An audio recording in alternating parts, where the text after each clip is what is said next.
Baik, bismillahirrahmanirrahim. Assalamualaikum warahmatullahi wabarakatuh. Innal hamdalillah nahmaduhu wa nasta'inuhu wa nastaghfiruh wa na'udzu billahi min syururi anfusina wa min sayyiati a'malina. May yahdihillahu fala mudhillalah wa may yudlilhu fala hadiyalah. Asyhadu an la ilaha illallah wahdahu la syarikalah wa asyhadu anna Muhammadan abduhu wa rasuluhu la nabiyya ba'da. Allahumma salli wa sallim ala Muhammad wa ala alihi wa sahbihi ajma'in, amma ba'du.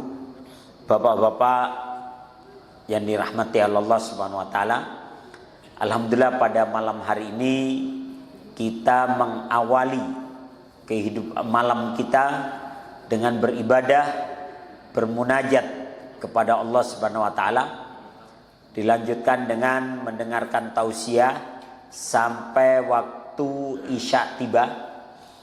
Mudah-mudahan duduk dan hadirnya kita di tempat yang mulia ini senantiasa menjadi pemberat timbangan amal baik kita nanti yaumul qiyamah. Amin ya rabbal alamin. Salawat dan salam senantiasa tercurah kepada Nabi Allah Muhammad sallallahu alaihi wasallam, kepada keluarga, para sahabat dan para pengikut beliau sampai akhir zaman nanti. Bapak-bapak yang dirahmati Allah Subhanahu wa taala, tema kita kali ini adalah di bawah naungan tauhid.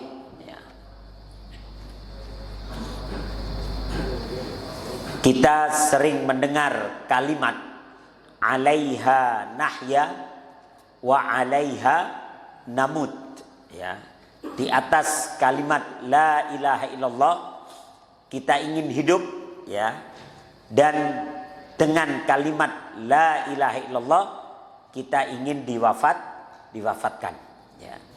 Jadi ketika Rasulullah Shallallahu Alaihi Wasallam ditanya oleh seorang sahabat, ya Rasulullah, rajulun yuqatilu lil magnam wa rajulun yuqatilu liyara makanahu wa rajulun yuqatilu lisum'ah, faman fi sabilillah.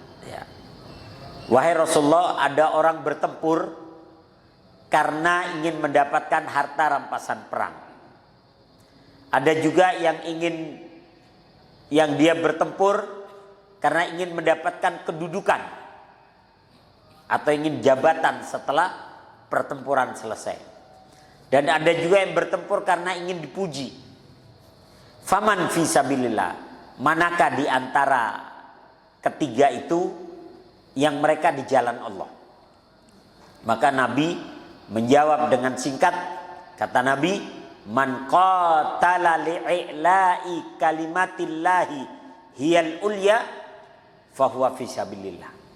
Barang siapa yang bertempur demi tegaknya kalimat Allah, maka dialah yang di jalan Allah. Jadi siapa yang bertempur demi menegakkan kalimat la ilaha illallah, maka itulah yang di jalan Allah.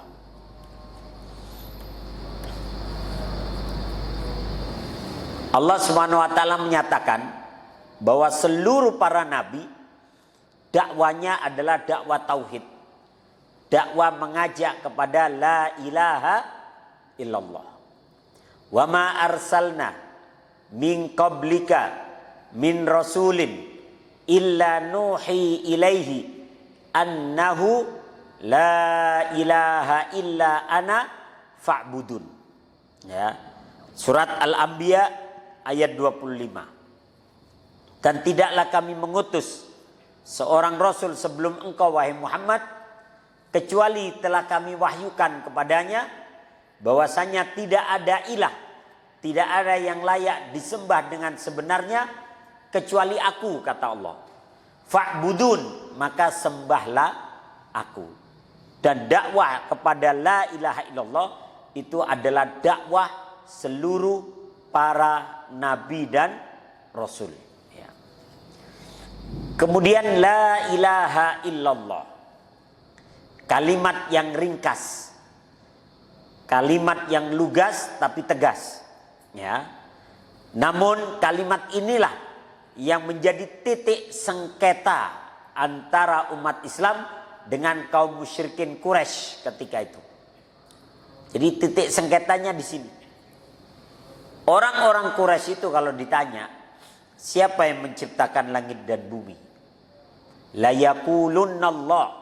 Mereka akan menjawab, yang menciptakan langit dan bumi itu adalah Allah. Siapa yang menurunkan hujan? Mereka akan menjawab Allah. Siapa yang menumbuhkan tumbuhan? Mereka akan menjawab Allah. Siapa yang mengatur alam raya? Mereka akan menjawab Allah. Tapi dalam sistem penyembahan, mereka tidak mau menyembah langsung kepada Allah. Mereka maunya melalui perantara, yakni patung-patung mereka yang jumlahnya 360 patung. Dan ada 4 patung yang besar, berhala yang besar, dan itu diletakkan di dalam Ka'bah. 4 besarnya adalah Lata, Uzza, Manat, dan Hubal. Yang lain banyak di luar Ka'bah. Maka inilah yang menjadi titik sengketanya. Kalimat yang menjadi pemisah antara Islam dan kemusyrikan. Kalimat yang hanya terdiri dari 3 huruf. Jadi la ilaha illallah ini terdiri cuma dari tiga huruf. Yaitu alif, lam, dan ha. Tapi kalimat inilah yang mengubah suasana dunia. Ya.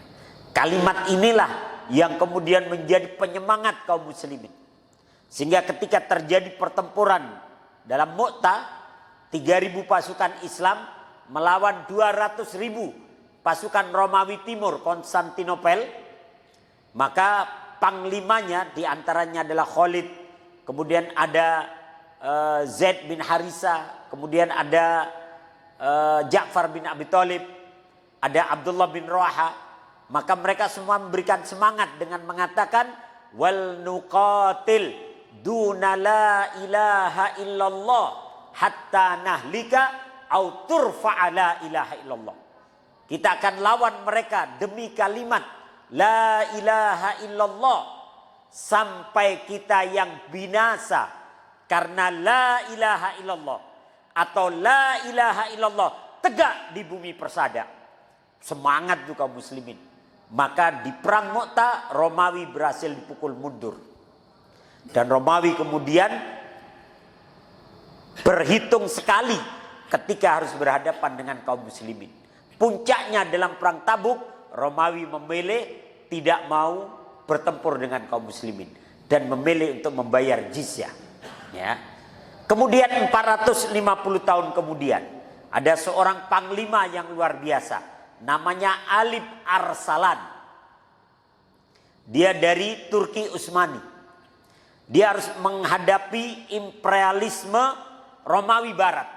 Jadi kalau tadi perang Mu'tah itu Romawi Timur, ini Romawi Barat. Ya.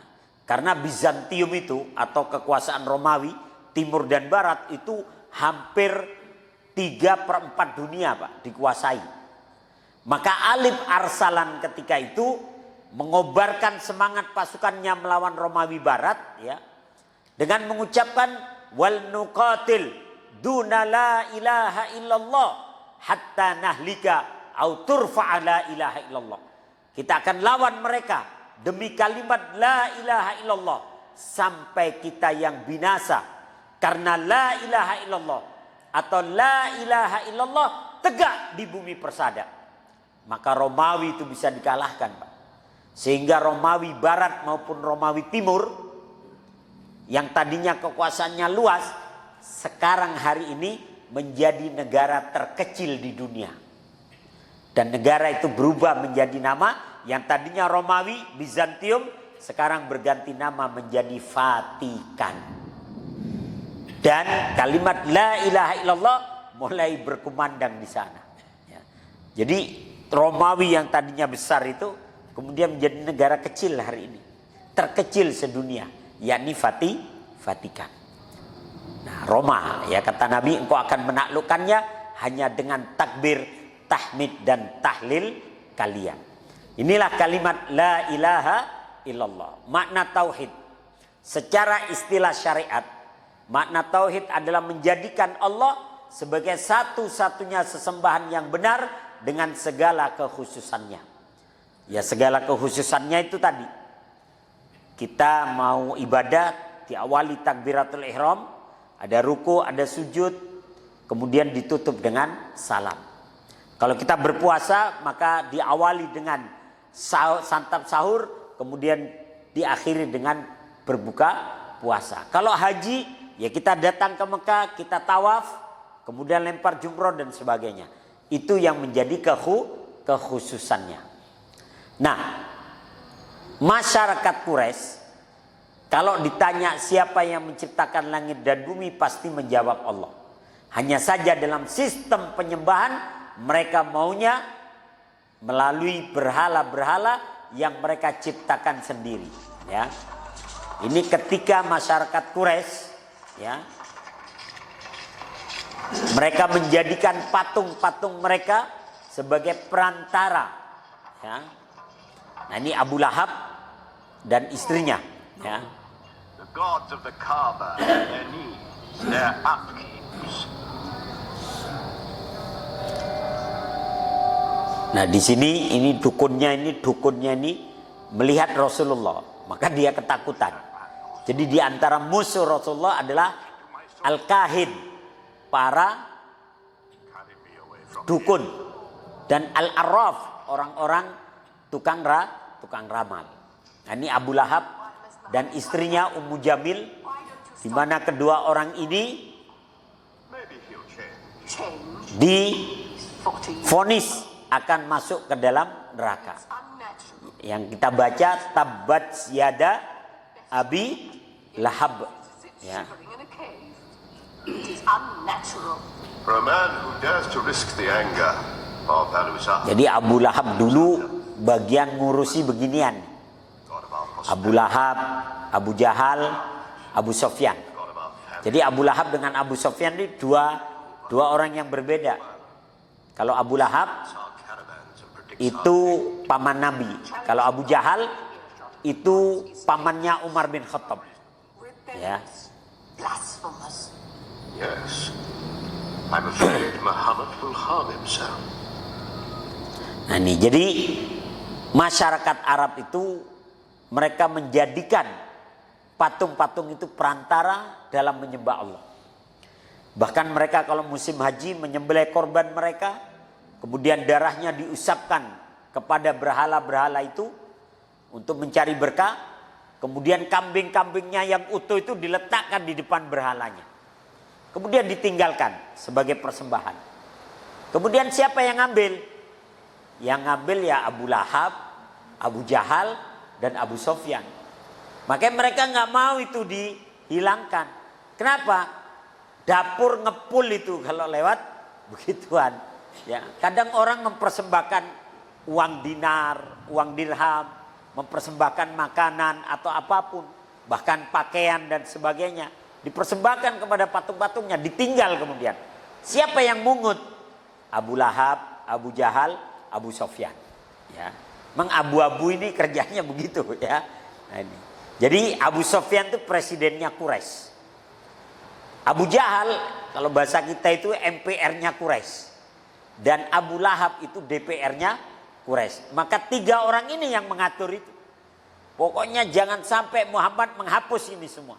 Ya, ini cagar budaya ini begitu, ya.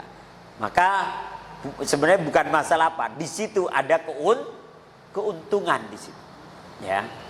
Dasar dakwah Islam pertama adalah kalimat la ilaha illallah. Dari Rabi'ah bin Ibad Ad-Daili, dia menceritakan, saya melihat Rasulullah Sallallahu Alaihi Wasallam memandangku di pasar Dil Majas. Jadi ada pasar namanya pasar Dil Majas. Majas itu syair, Pak. Jadi orang-orang dulu itu menjual syairnya di pasar itu. Ya, mereka naik ke panggung yang sudah disediakan, mengumandangkan syair-syair mereka. Kalau syairnya bagus ya disawer. Kalau syairnya bagus dikasih uang dinar. Kalau syairnya kurang bagus ya dikasih uang dirham. Apalagi kalau yang lewat itu Abu Sofyan, presiden Quraisy. Oh, penyairnya itu menjilat, Pak. Ya, menjilat. Wah, Abu Sofyan orang yang begini-begini. Wah. Kalau yang lain tuh ngelempar 2 koin, Abu Sofyan kagak, Pak. 1 kantong, Pak. Bagus syair kamu. Prok gitu ya. Diambil tuh. Itu uang emas semua itu sekantong. Kalau Abu Jahal lewat, wah dipuji-puji, Abul Hakam ya. Abu Jahal itu kita menyebutnya Abu Jahal, bapak kebodohan. Tapi Abu Jahal itu sebenarnya pinter, cerdas.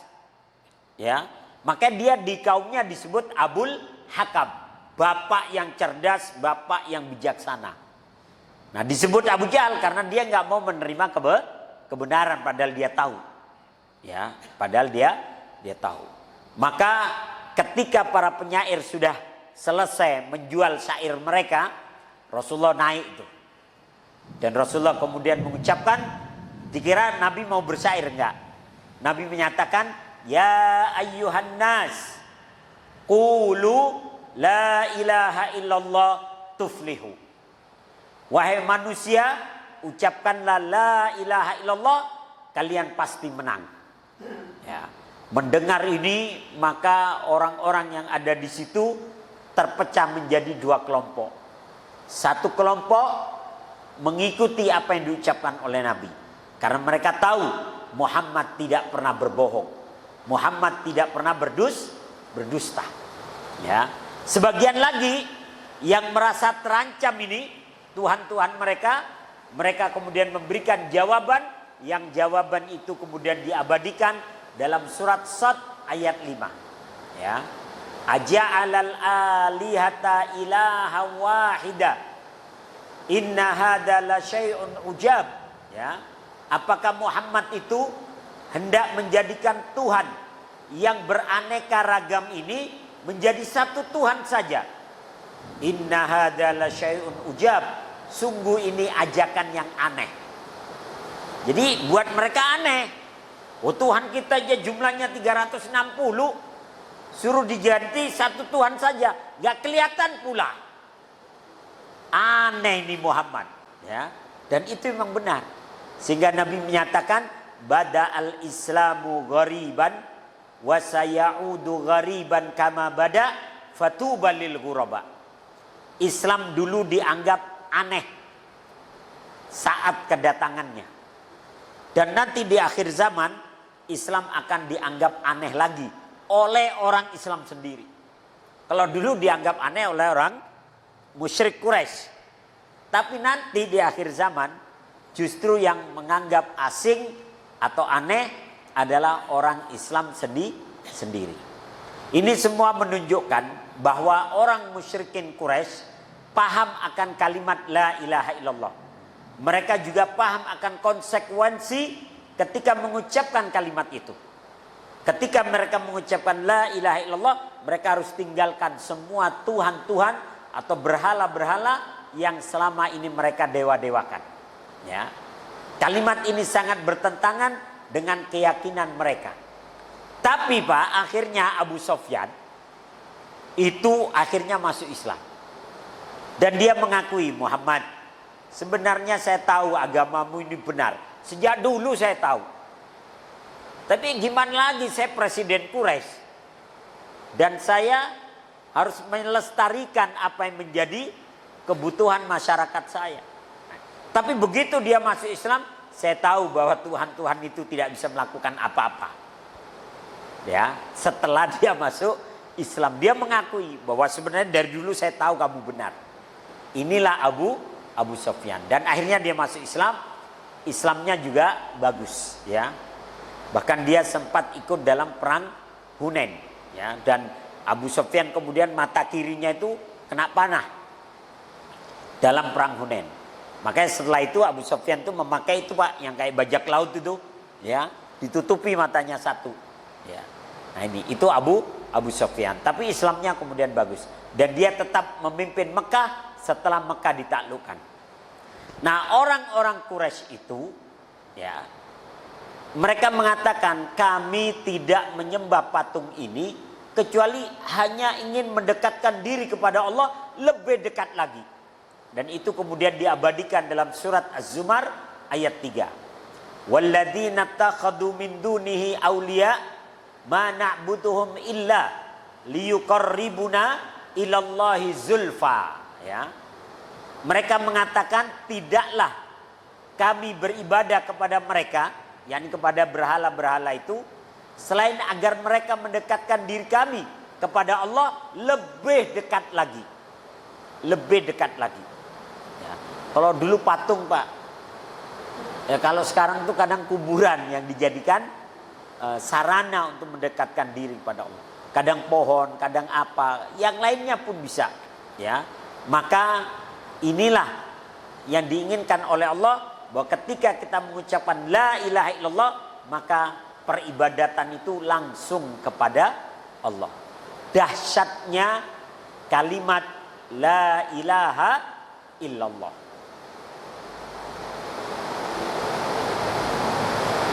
An Abi Sa'id Al-Khudri radhiyallahu anhu an Rasulillah sallallahu alaihi wasallam qala Musa alaihi salam, ya Rabb allimni syai'an adhkuruka wa ad'uka bihi. Qala qul ya Musa la ilaha illallah. Qala kullu ibadika yaquluna hadha. Qala ya Musa law anna as-samawati sab' wa amiruhun ghairi wal ardina sab' fi kaffatin wa la ilaha illallah fi kaffatin malat bihinna la ilaha illallah. Rasulullah sallallahu alaihi wasallam menyebutkan sebuah hadis, ya. Berkata Musa alaihissalam, kata Nabi Musa pernah berkata kepada Allah, ya Rabb, wahai Rabb, alimni syai'an adhkuruka wa ad'uka bihi. Ajarkan kepada kami sesuatu yang dengannya aku berzikir kepadamu dan berdoa kepadamu. Maka Allah kemudian berfirman, ya Musa, qul la ilaha illallah. Wahai Musa, ucapkanlah la ilaha illallah. Maka Musa kemudian berkata, ya Rabb, kullu ibadika yaquluna hada. Ya Allah, semua hambamu mengucapkan kalimat ini. Maksudnya Musa maunya kalimat yang lain selain la ilaha illallah.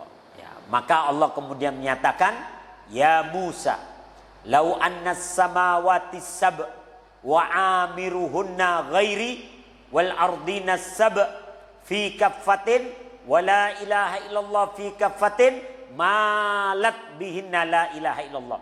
Maka Allah kemudian memberikan penjelasan kepada Musa, ya. Kata Allah, wahai Musa, seandainya langit yang 7 beserta seluruh isinya selain aku, maka berdasarkan hadis ini, seandainya langit yang 7 beserta seluruh isinya selain aku, maka berdasarkan hadis ini Allah di langit. Ya, berdasarkan hadis ini Allah di langit. Ketika Nabi bertanya kepada seorang budak perempuan kecil, ketika ada seorang mengatakan, ya Rasulullah, saya ingin memerdekakan budak saya. Maka kata Nabi, ya sudah, biar saya tanya budaknya. Beberapa budak ditanya, gak bisa jawab. Terus budak kecil itu ditanya, aina Allah, di mana Allah? Budak kecil itu menjawab, Allahu fis sama, Allah di langit. Kata Nabi, ini aja yang dimerdekakan, ya. Yang dia menjawab Allah di langit, ini aja yang dimerdekakan. Dan beberapa ayat-ayat juga menyebutkan Ar-Rahmanu 'alal arsyistawa. Allah itu bersemayam di arsy. Di mana itu arsy? Menurut sebagian para ulama, Jadi aras itu berada di Sidratil Muntaha. Sidratil Muntaha itu artinya jembatan yang terakhir. Dan jembatan yang terakhir itu di atas langit ketujuh. Jadi kalau ini langit ketujuh, di atasnya Sidratil Muntaha, nah disitulah arsy Allah. Sudah, jawabannya sampai di situ aja. Gak boleh kita kemudian menjawab Allah bersemayamnya bagaimana, duduk, selonjoran, tidur atau nggak boleh. Ya sudah, kalau ditanya Allah di arsy selesai. Atau kalau ditanya Allah di langit selesai. Walaupun ada sebagian saudara-saudara kita yang mengambil pendapat Allah itu tidak berada dalam ruang dan waktu. Tapi kalau dalam banyak hadis dan ayat-ayat Al-Quran menyebutkan Allah di langit selesai. Ada juga yang menyebutkan Allah itu ada di mana-mana. Wah, agak berat juga Allah di mana-mana. Ntar Allah ada di diskotik lagi ya. Allah ada di tempat-tempat yang aneh. Ya, jadi Allah mengetahui kita. Allah tidak di langit, tapi Allah mengetahui seluruh makhluknya dengan ilmunya, ya, dengan pengetahuannya. Katakan, wahai Musa, seandainya langit yang 7 beserta seluruh penghuninya selain aku. Nah, di situ ada kata-kata selain aku. Dan ketujuh bumi, 7 lapisan bumi, karena bumi itu menurut sebagian ulama, bumi itu ada 7 lapis, ada lapisan magma, lapisan batu kapur, lapisan bebatuan yang besar, lapisan bebatuan kerikil, lapisan air, kemudian ada lapisan tanah dan sebagainya dan sebagainya. Ada 7 lapis. Seandainya 7 langit dan seluruh isinya selain aku ditambah dengan 7 bumi diletakkan dalam satu timbangan, dan kalimat la ilaha illallah diletakkan dalam satu timbangan, malat bihinna la ilaha illallah. Maka kalimat la ilaha illallah jauh lebih berat dari semua itu. Maka setelah itu Musa tidak lagi meminta kalimat yang lain kecuali kalimat la ilaha illallah. Dan ada konsekuensi ketika kita mengucapkan kalimat la ilaha illallah. Jauhkan diri dari segala bentuk syirik dan kemusyrikan. Kita tidak dilarang untuk ziarah kubur. Dianjurkan untuk ziarah kubur. Tapi tujuan ziarah kubur adalah yang pertama mendoakan yang dikubur. Dan yang kedua mengingat mati. Tidak untuk yang selain itu. Maka kata Nabi, kuntu nahaitukum an ziyaratil kubur fazuruha. Dulu aku melarang kalian untuk ziarah kubur. Sekarang ziarahlah. Kenapa dulu dilarang? Karena dulu para sahabat tuh ketika mereka datang ke kuburan, mereka minta itu kepada nenek moyang mereka, kepada neneknya, kepada kakeknya, kepada leluhurnya, ya. Maka oleh Nabi dilarang. Setelah akidah mereka kuat, setelah mereka tauhidnya kuat, kata Nabi fazuruha, sekarang ziarahlah kubur. Karena hal itu akan mengingatkan kalian akan akhirat dan membuat kalian tidak tamak terhadap kehidupan dunia. Nah, kemudian dahsyatnya la ilaha illallah dalam hadis yang diriwayatkan oleh Imam Al-Bukhari dari Anas bin Malik. Kata Nabi, yakhruju minan nar man qala la ilaha illallah wa fi qalbihi waznun sya'iratun min khairin wa yakhruju minan nar man qala la ilaha illallah wa fi qalbihi waznun barratun min khairin wa yakhruju minan nar man qala la ilaha illallah wa fi qalbihi waznun dzarratun min khairin.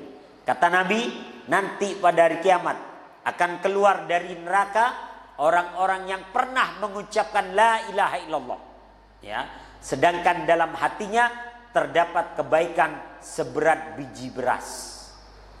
Ini kebaikannya cuma sebesar biji beras. Tapi dia pernah mengucapkan la ilaha illallah dengan tulus dan memahaminya dengan baik. Maka dia diangkat. Ya. Akan keluar dari neraka orang-orang yang mengucapkan la ilaha illallah. Sedangkan dalam hatinya terdapat kebaikan seberat biji gandum. Nah, ini lebih kecil lagi dari beras. Dan akan keluar dari neraka orang-orang yang mengucapkan la ilaha illallah, sedang dalam hatinya terdapat kebaikan seberat biji sawi. Ini lebih kecil lagi. Bahkan dzarrah itu bisa diterjemahkan sekecil debu, ya, sekecil debu. Maka disinilah kalimat la ilaha illallah betapa dahsyatnya. Makanya Pak, terjadi titik perbedaan pendapat antara NU Muhammadiyah, antara Persis dan yang lainnya juga dalam masalah tahlilan. Itu bukan kalimat la ilaha illallahnya yang diperdebatkan, tapi yang menjadi isu perdebatannya adalah makan-makan di tempat orang yang meninggal. Itulah yang menjadi isu perdebatannya. Apakah itu termasuk niyaha atau bukan? Wallahu a'lam bishawab. Dan semuanya mempunyai argumen masing-masing. Nah ini. Maka kata Nabi, man mata wa huwa ya'lamu annahu la ilaha illallah dakhalal jannah. Ya. Siapa yang meninggal dunia sementara dia paham bahwa tidak ada yang layak untuk disembah dengan sebenarnya kecuali Allah, maka dia dipastikan masuk ke dalam surga. Ya. Hadis diriwayatkan oleh Imam Muslim. Kemudian berikutnya kata Nabi, ma min abdin qala la ilaha illallah summa mata ala dalika illa dakhalal jannah. Tidaklah seorang hamba mengucapkan la ilaha illallah, kemudian dia meninggal dunia di atas ucapan itu, illa dakhalal jannah, pasti dia akan dimasukkan ke dalam surga.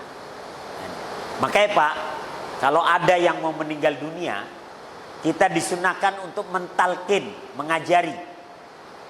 Di telinganya dibisikin, la ilaha illallah, la ilaha illallah.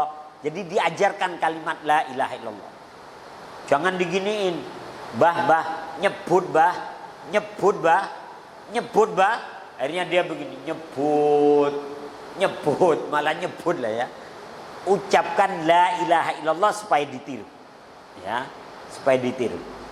Kemudian pada zaman ulama tabi'in, Wahab bin Munabbih, beliau wafat tahun 114 Hijriah. Ada seseorang yang bertanya kepada beliau, ya, alaisa la ilaha illallah miftahul jannah? Bukankah la ilaha illallah itu adalah kunci surga? Maksud orang ini, yang penting kan sudah mengucapkan la ilaha illallah, dia dijamin masuk surga sekalipun tidak beramal soleh. Ya, jadi kadang orang itu ngeremehin Pak. Yang penting kan udah ngucapin la ilaha illallah pasti masuk surga. Ya iya pasti masuk surga, tapi kalau nggak beramal soleh, ya mampir dulu takutnya ke neraka. Kayak yang tadi disebutkan tadi, akan keluar dari neraka orang yang pernah mengucapkan la ilaha illallah sementara kebaikannya hanya sekecil debu. Ya jangan sampai kita, kalau bisa kebaikan kita itu ya banyak gitu loh, ya. Tapi kita tetap mengucapkan la ilaha illallah. Maka kemudian dijawab oleh Wahab bin Munabbih, seorang tabi'in. Ya. Kata Wahab, bala walakin laisa min miftahin illa lahu asnan fa in ataita bi miftahin lahu asnan futihalaka wa illa lam yuftah. Ya. Benar kata Wahab bin Munabbih, benar la ilaha illallah itu kunci surga. Tapi bukankah setiap kunci itu harus punya gigi? Dan giginya la ilaha illallah itu ya sholat, puasa, zakat, haji, sedekah, berbakti kepada kedua orang tua, ya, kemudian sholat berjamaah dan yang lainnya, ya. Maka kalau engkau datang membawa kunci yang polos, gak ada giginya, ya susah bukanya. Tapi kalau engkau membawa kunci yang bergerigi, maka akan dibukakan surga untukmu. Ya. Dan semua para nabi dakwanya adalah kepada la ilaha illallah. Ya. Bahkan Fir'aun pun, ya, Fir'aun itu diperintahkan untuk mengucapkan la ilaha illallah. Tapi Fir'aun udah kadung sombong, udah kadung takabur, sehingga dia tidak mau mengucapkan la ilaha illallah. Justru dia mengatakan ana rabbukumul a'la, sayalah Tuhan kalian yang maha tinggi, sayalah Tuhan kalian yang maha tinggi. Maka kemudian Allah benamkan itu Fir'aun dan bala tentaranya di dasar lautan. Semua nabi dan rasul mengajak kepada tauhid. Dari Abu Umamah bahwa Abu Dar Al-Ghifari radhiyallahu an pernah bertanya kepada Rasulullah, "Ya Rasulullah, kam wafa'u iddatil anbiya?" Qala mi'atu alfin wa arba'atu wa ishruna alfa. Ar-rasulu min dalika salasu mi'atin wa khamsata asyara jamman ghafira. Nabi pernah ditanya tentang jumlah seluruh para nabi dan rasul. Berapakah jumlah persis para nabi? Maka Rasulullah menjawab, jumlah mereka adalah 124.000 orang. Ya. Dan dari 124.000 orang itu, yang 315 diantaranya adalah para rasul. Banyak sekali. Nabi pertama itu adalah Adam, dan rasul pertama adalah Nuh alaihissalam. Ya. Jadi rasul pertama itu Nuh. Kita kan cuma hafalnya 25 nabi dan rasul, tahunya itu aja. Itu pun kalau suruh nyebutin juga nggak hafal semua. Kalam anak TK ya. Nah, kita cuma tahunya segitu. Padahal semuanya nabi dan rasul itu 124.000 orang. Ya. 315 di antara mereka adalah rasul. Hadis riwayat Imam Ahmad, Al-Baihaqi, dan sanad hadis ini dinyatakan sahih oleh Syekh Nasruddin Albani ya dalam kitab Mishkatul Masabih. Kemudian Allah menyebutkan dalam surat An-Nahl ayat 36. Walaqad ba'atsna fi kulli ummatin rasula ani'budullaha wajtanibut taghut. Ya. Dan sungguh telah kami utus seorang rasul pada setiap umat agar mereka menyeru, sembahlah Allah dan jauhilah taghut. Apa itu taghut? Semua yang disembah selain Allah dalam bahasa Al-Quran itu disebut taghut. Ya. Apa itu taghut? Taghut itu berasal dari kata togho, yang artinya melampaui batas. Yang artinya melampaui batas. Ya, secara bahasa kalimat taghut, kata-kata taghut diambil dari kata-kata togho, yatgho, artinya melampaui batas. Makanya ketika Musa disuruh mengajak Fir'aun menyembah Allah, Allah kemudian menyebutkan dalam ayat Al-Quran, innahu togho, karena Fir'aun itu telah melampaui batas. Ya, melampaui batas, mengaku sebagai Tuhan, dan Fir'aun itu sampai menyuruh Haman itu arsiteknya, menyuruh Haman untuk membuat tangga sampai ke atas, sampai menembus awan. Kemudian Fir'aun itu naik ke atas tangga itu, kemudian dia membawa pedang yang sudah dilumuri dengan darah dalam sarungnya. Kemudian Fir'aun mengatakan, saya akan bunuh Tuhannya Musa. Maka dia ambil pedangnya, dia tusukkan ke langit. Dia turun lagi. Kemudian dia tunjukkan kepada orang-orang, nih Tuhannya Musa sudah saya bunuh. Itu Pak, orang-orang percaya zaman dulu. Kalau sekarang ada pesulap merah, dibongkar triknya ya. Mereka percaya tuh, oh iya benar Fir'aun Tuhan telah membunuh Tuhannya Musa. Maka disebut innahu togho, Fir'aun itu telah melampaui batas. Maka kata taghut berasal dari kata togho. Adapun menurut istilah syariat, pengertian yang terbaik adalah disebutkan oleh Ibnu Qayyim Al-Jauziyah. Taghut adalah setiap sesuatu yang melampaui batasannya, baik yang disembah selain Allah atau diikuti atau ditaati jika dia ridho diperlakukan demikian. Syekh Muhammad At-Tamimi, sebenarnya namanya Syekh Muhammad bin Abdul Wahab At-Tamimi, ya. Beliau menyatakan tokoh togut itu ada 5. Yang pertama iblis laknatullah, karena iblis itu maunya orang-orang menyembah dia, orang-orang maunya mengikuti dia. Maka togut yang paling utama itu adalah iblis, mengajak orang-orang kepada neraka. Kemudian yang kedua, togut itu adalah orang yang disembah dan dia ridho diperlakukan demikian.